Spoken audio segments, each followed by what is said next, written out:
Bam. This is me. This is J.O. Jonathan Oliver. I'm excited to be live. I have a guest come on a little bit later. We're going to talk about my upcoming book that's going to be coming out in early May.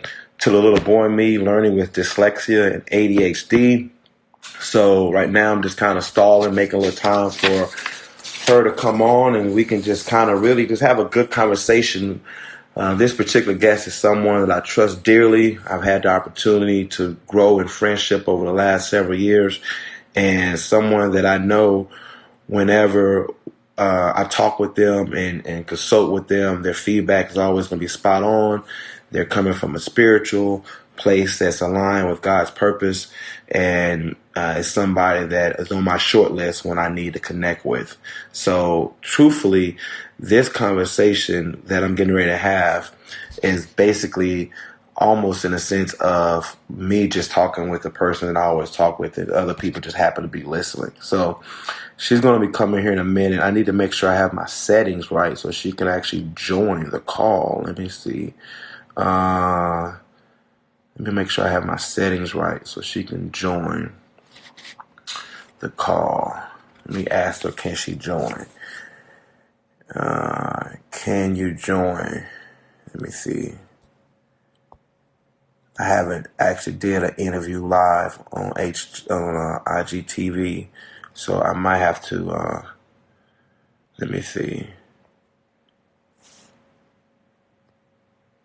And, big things are happening.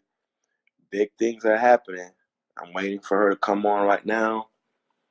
And, there she is. Oh, man. Hey, I was like, I've never done this before. I don't know how she's going to come on. I wasn't sure. Can you see me okay? I see you great. Okay, I see you great. Cool. And then I was like, there she is. Big things are happening. This is so cool. Okay. This is really cool, right? Yeah. I mean, I'm sitting over here like I'm Oprah or something. You're on your way. You're on your way. Well, I'll be honest with you. I normally answer the questions, so this is going to be the first time that I've asked questions. Yeah, this is the first time for me too. I like to ask, so I don't know. We'll see how. I'm ready though. I'm ready. Okay, let's do. Well, one thing I was telling people that I was setting up. So for people who just now joining, this is my very dear friend. This is Janita Branch. She is a trailblazer. I gave your whole name, the one that you run down the red dirt with no lotion on name, like that name. Like, okay. I want people to try to know you as much as they can, like I know you, and to set this up. This is the first person I've ever done an IGTV live interview with, and secondly, she is the first person that I am really connected with, other than my mentor, about my book. And the reason why she was on my short list. I don't know if anyone have had those people in life where they kind of come through your life and they just kind of hit you with a velvet brick, but they put that thumb on you and you can't really wiggle, but you want to wiggle, but you're like, man, I got to really listen to what they just said because it holds a lot of truth behind it. You're that person for me. So everything that happened was joy in the journey, happened around you coming down with the family over conversation. Yeah. You know, it was like, it's time. You need to stop playing around, blah, blah, blah. And I was like, but I need to make sure I got it all nice and perfect. And you were like, nope. Just do it. Just jump in. I was trying to toe dip, and you were like, if you believe in yourself and you truly know that this is what you're supposed to be doing and it's lined up with God's called you to do, then do it. So what better way to start off this new adventure with this book? I'm bringing excited. in you. Yeah. So I got a couple of questions I'm going to ask you, and then you know me, I'm going to use my ADHD to my best ability and just go from the cuffs. Go from the cuffs. So, right off the bat, the whole book itself goes with both things that I've struggled with, and most people don't. Some people do, but it's a percentage. 43% of people have dyslexia and ADHD. I happen to be one of those 43% of people. So with that being said, and I hope nobody called because I forgot to put my phone in airplane mode. So I'm just living on the edge. I'm just straight rolling dice right now. It's okay. Fine. With that being said, do you know anyone personally in your life, or friends or coworkers or acquaintances that have dyslexia or may have ADHD? I don't. Not right off. But when I was reading the book, I have to be out in all honesty and transparency. It made me kind of think about one of my boys. Okay, fair. And so that was interesting because I think that maybe ADHD might be, maybe, you know, I wanted to do some more research and kind of, you know, and kind of dig into it. But I know this wasn't the question. So the question is no. I like this right here. No, you just keep going with that. We are not scripted. We are not scripted. So okay, keep going. So it was no right off the bat, but in reading the book, it did make me think about people in my life, and my son being one.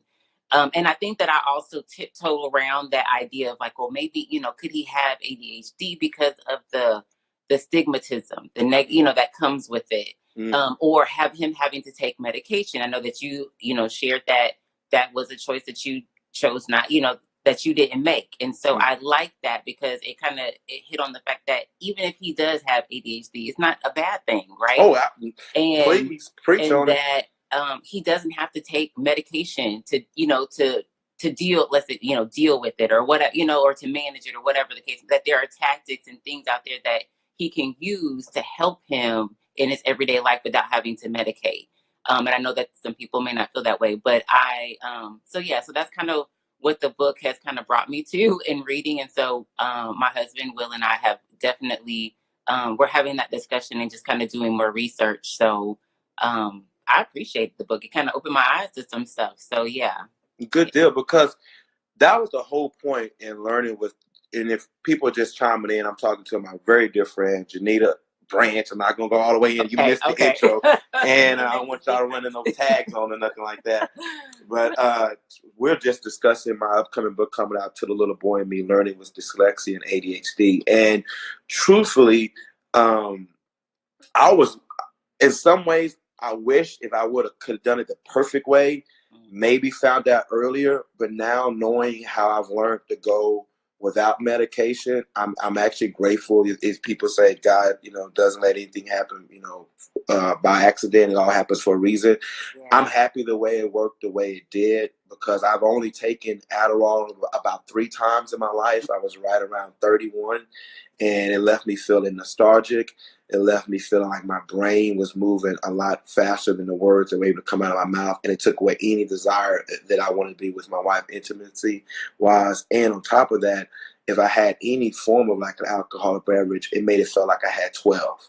And I met a guy randomly enough going through the airport, just connecting for another flight, and we were both getting ready to eat at John Elway Steakhouse in Denver Airport, and it was a packed day in the restaurant, and we ended up sharing a table. This guy actually got me informed with the coaching organization I go through for my personal development coaching. But anyways, we got to talking about ADHD, and I was kind of tiptoeing that line, almost being mad at myself for not wanting to take medication. And he was like, J.O., why would you take away a part of yourself that's one of your greatest essence? He's like, that's what gives you that. I just met this guy literally he basically said, if you get seated before me, could I sit with you and vice versa? And we end up just sitting down and having a conversation. And he basically said, dude, I just met you, and I can already tell that is a gift, a part of you. And this was maybe, you know, many years after I found out I had ADHD, but I was still thinking about going back to taking the medication. And he came in, he was like, no, you don't want to do that. It's like that part of you is truly an essence. And to take away that spontaneous, and I pop and I snap and I cuff and I improv. Now, everybody's different, right? Some people may be like, you know, I got an 8-year-old, I got a 9-year-old. I don't know if they can have the same choices that I had at 35, 36. But finding out as late as I did in my 30s, it actually was a good thing. So let me ask you this. What was your overall impression of the book? Because I'm almost like a kid on Christmas, and I can understand if I open up the wrong gift, I might be disappointed, because I have shared this book with very few people.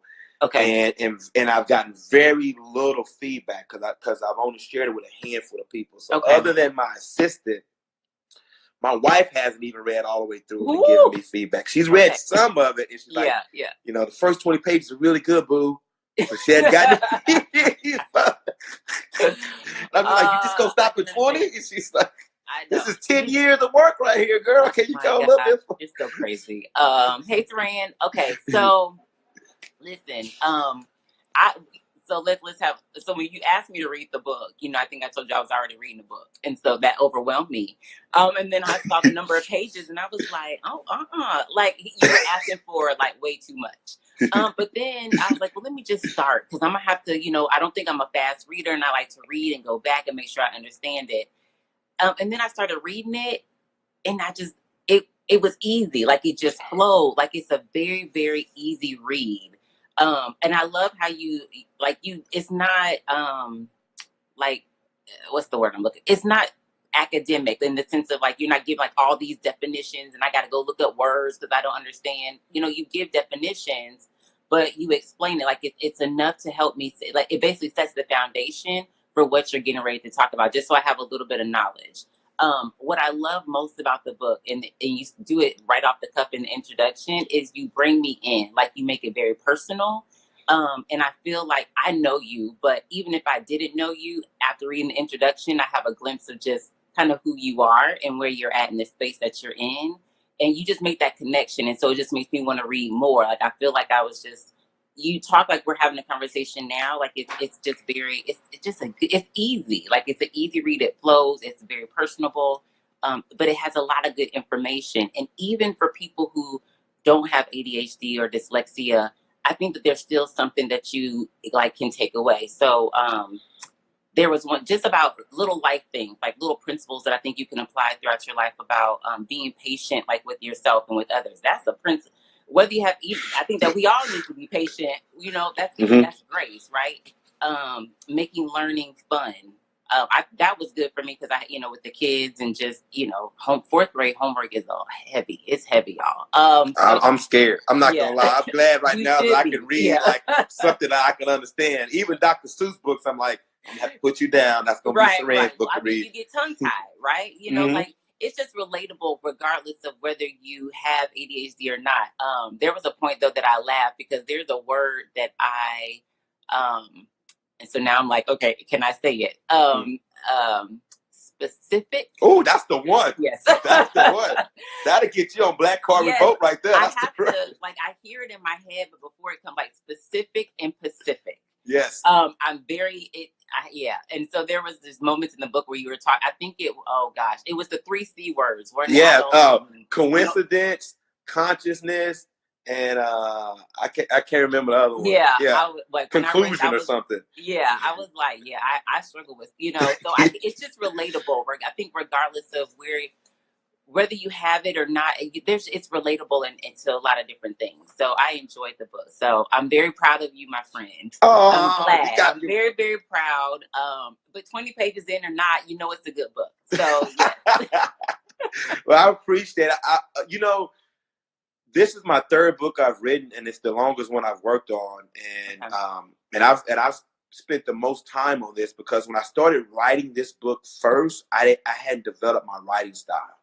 Okay. So the books that I've written after came out before this book, and I actually developed my writing style before I got to publishing this book. So the other books I wrote through like my iPhone.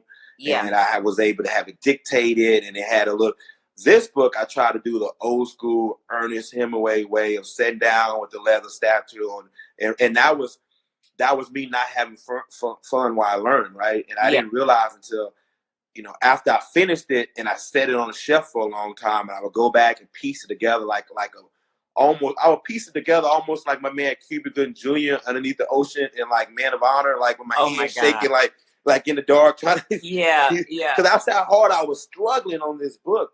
Yeah. So when I got ready to go to the editing process, I had to really go with someone that we could have conversations like this during the editing, because I knew it was a mess to like work through and chip away and get it really, really flowing. Because if I just edited it like any other book and went through like any other different source, it would have been hard to follow and hard to really to flow with. So I'm glad that it was good. Like it reads like it's you. Like it reads like you're having a conversation. Like it's just very personable. And so I like books like that. So it could be, my preference, but I think that there's something to be said about it. So yeah. No, I respect that. I read books like that, like John C. Maxwell, Okay. books that flow like with a conversation. But also, you mentioned something about definition and words. I can't write about something that I'm not able to even explain in my own conversation. Right. So I can't write about definitions that I don't even know what the words mean. I'm just going to get confused. It's going to come across as me trying to think too much and all chalky and all that stuff. So I like, let me put this definition out here. Let's make it a baseline, and then everything else is going to flow different for other people, but we'll just call this the base. But this is not the answer. It's just the starting point. Right, and then we'll jump off from there. You mentioned something earlier, and you said a little bit of a negative stigma. And some people have that around dyslexia, and you know, the kids get. I would start out sometime in like a special ed class at the beginning of the year, and then they'll later on the teacher will be like, "Wait a minute, this doesn't really fit him." So then I would end up going to a different class, and it kind of had this embarrassment coming back into the classroom because my buddies would be like, "Well, where you been?" Every third period, you leave for the whole period, and then you come back, and then towards the middle of the year, now I'm in the complete class because the teachers I kind of like slipped through the cracks, if you will.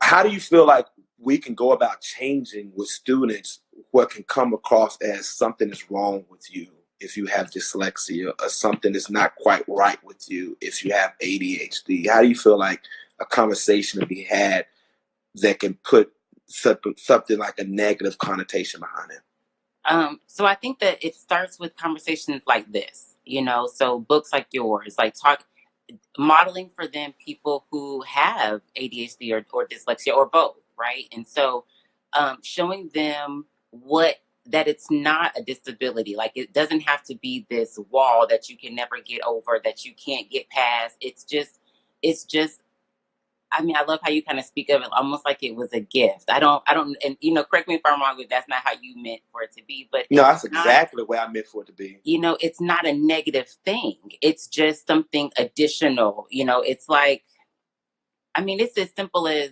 or not simple, but let's compare it to, like, I'm trying to think of a personality trait. Well, let's just say, like, whatever it is, right? It's a part of who you are, and you have to learn how to manage it. I can have a bad attitude. I know, surprise. I know your husband, so I can imagine it's a little bit. You know, and it doesn't have to be because does it mean that I can never go and do, you know, be successful and do, no, but I do need to learn how to manage it. I need to learn, you know, and I think that's what it is. And I think it's just identifying, okay, this is something that is a part of me.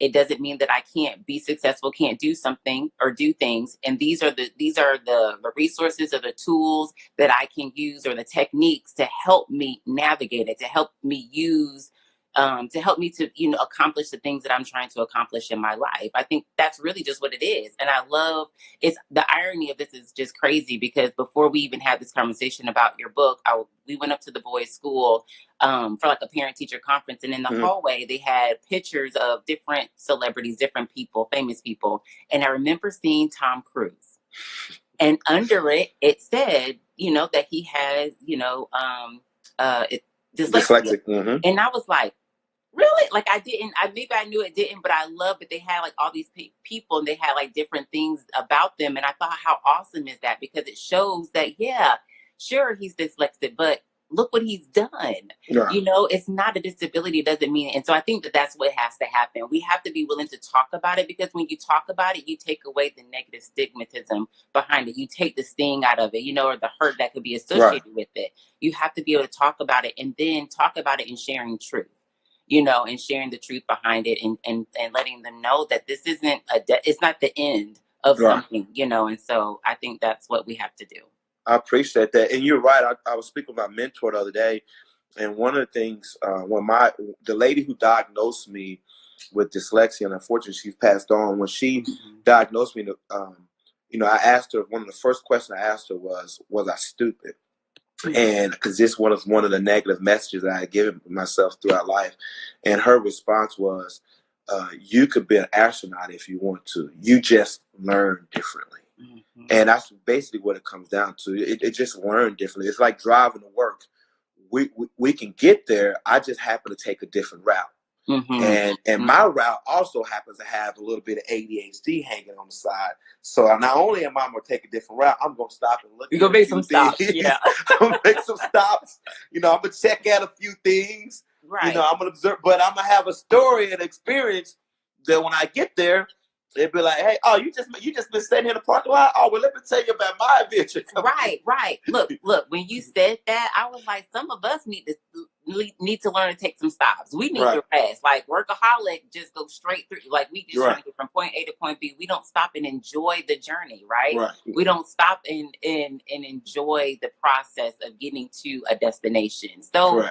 I'm like, that's not really a bad thing. That's a good lesson, like for life. And I think that the learning different, we all learn different though, right? Like I'm very visual, and so I think that's why I steer away from like audiobooks, because I don't retain the information as much as somebody who maybe learns like through audio. Like, I love to read it. I love to highlight, like I need to see it. I'm also very hands-on. So I think you also talk about that in the book, like learning how you learn. And so I just think that's what it is. It's just, you just learn differently than other people. But I learn differently than other people too. Correct. So Right. And that's the funny thing about it.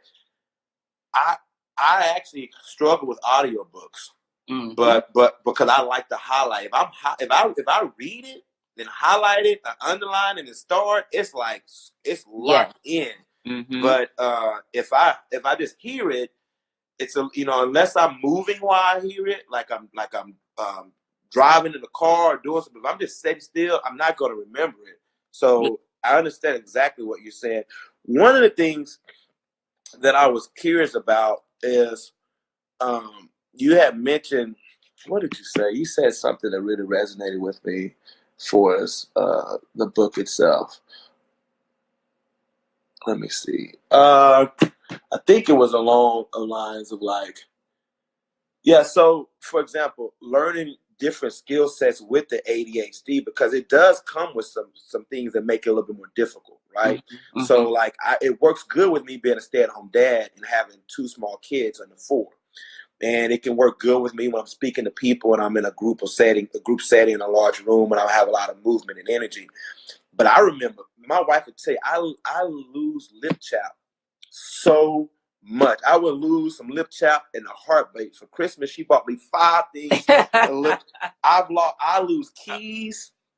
Oh, I lose keys. I misplaced my wallet one day. I set it down at the mall because I was doing something and lost $300. It's a lot of times when we get up and we'll leave something. She's like, "Do you have your keys? Do you have your cell phone?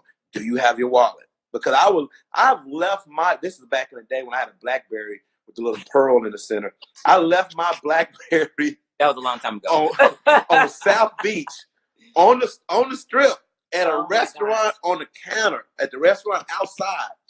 Went back to where we were staying, sat down and chilled. Realized I didn't have my phone. Went back, and thank goodness the guy hadn't busted the table yet, and my phone was still set.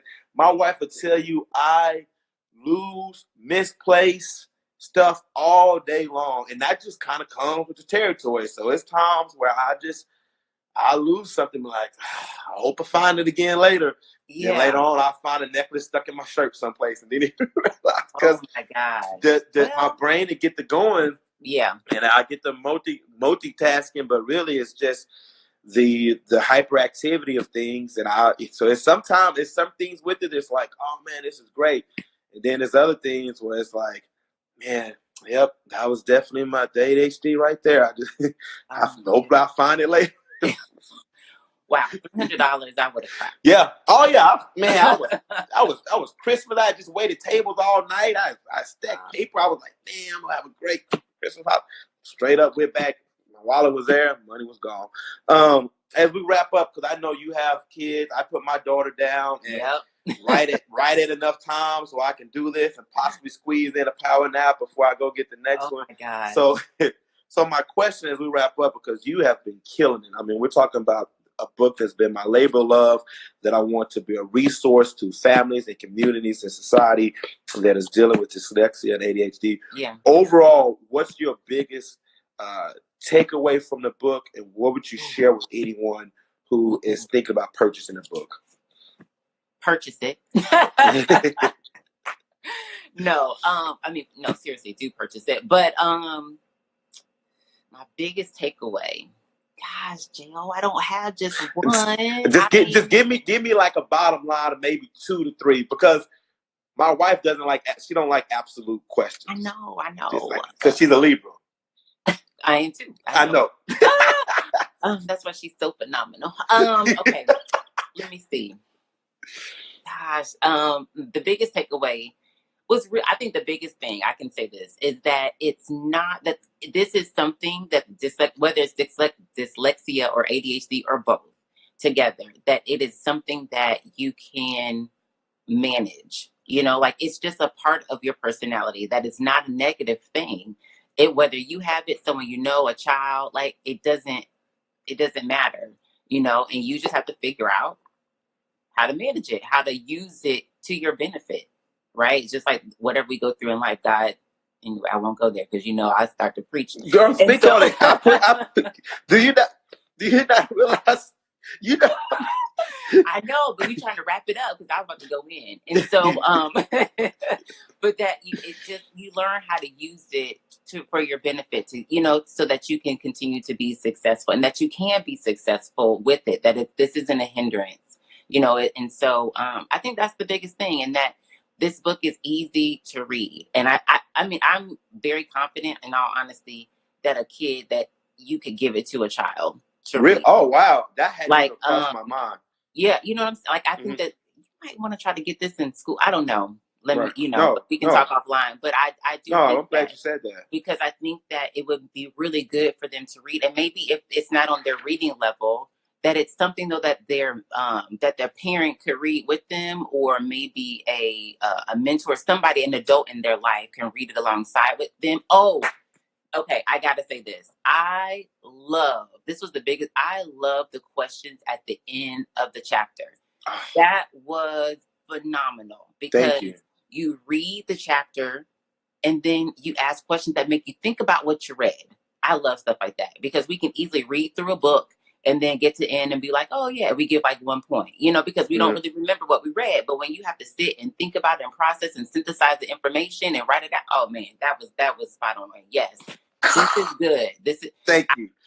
I think kids can read this, absolutely, and they can read it with a parent, hands down. So I would recommend adults getting it for themselves and for their children, because even if you don't have ADHD, you can learn something from this book, and that's the truth. So I stand behind it.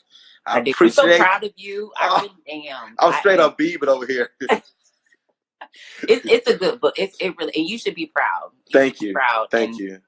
Just it's your heart on paper, and you are there's moments in the book where you're very transparent and you're vulnerable with the reader, and I think that says a lot. And so I'm gonna say this to you, that even if you don't hear how great it is from everybody who reads it, you got to know that it was good, because it's your story. Yeah, no, I believe it. You know what I mean? And you taught me that when I wrote the Join the Journey book. That's what really like lit the fire into me to like say, hey, you know what? I believe in this message. I believe in parenting. I believe in being a stay-at-home dad. I believe in pointing to my children. So it's something for somebody. And I just like in this book, that's why I had you come on first.